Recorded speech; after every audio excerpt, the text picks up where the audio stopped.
אני עדי כפיר, סמנכ"ל המדיה של איגוד ה-MMA, האיש שארגן פה את הגמר ואת כל הליגה ואת כל מה שראיתם פה בבוגרים בשנה האחרונה. עשינו פה שנה מטורפת, שנה של פיילוט, ליגת ה-MMA הישראלית וגמר אליפות ישראל פה באולם D1, מעל 600 איש, סולד אאוט. אתם רואים פה כמות של אנשים שבאו וראו ועקבו כל העונה והגענו לגמר, וזה היה הקרם דה לה קרם, הסופרבול שלנו, ובאמת אני יכול להגיד פה שזו אווירה מחשמלת, ובאמת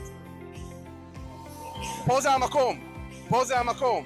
אתם רואים פה את כל הלוחמים והלוחמות שגדלים פה מהמועדונים שלנו, מעל 100 מועדונים בכל הארץ, מגדלים פה מתחרויות הילדים עד לנוער, ואז אחרי זה לבוגרים, וזה בסופו של דבר לפה מובילים אותם לגמר אליפות ישראל, לליגת הבוגרים.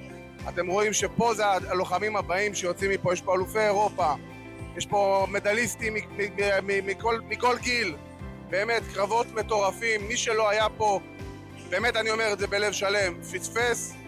כל מי שראה בטלוויזיה, בערוץ 1, פעם ראשונה שידור לייב בטלוויזיה, בטוח נהנה, ואין לי ספק שמכאן זה רק הולך לגדול ולגדול, ואין פה ספק שענף ה-MMA ואיגוד ה-MMA וליגת ה-MMA רק תלך ותגדל ותצמח, כי שנה הבאה הולכים להצטרף אלינו הרבה לוחמים חדשים ומטורפים שהולכים לבוא ולהגדיל פה את הרוסטר ולהגדיל פה את המחלקה. ובאמת, אם לא עקבתם עד עכשיו, זה הזמן לעקוב. ISR, MMAF, ישראל MMA, גם לעקוב. שני העמודים האלה נותנים לכם את כל מה שטוב פה בארץ ישראל וכל מה שקשור ל-MMA, לתת בראש ולקחת את הענף שלנו למקומות שהוא הכי ראוי להיות בו, בטופ של הטופ.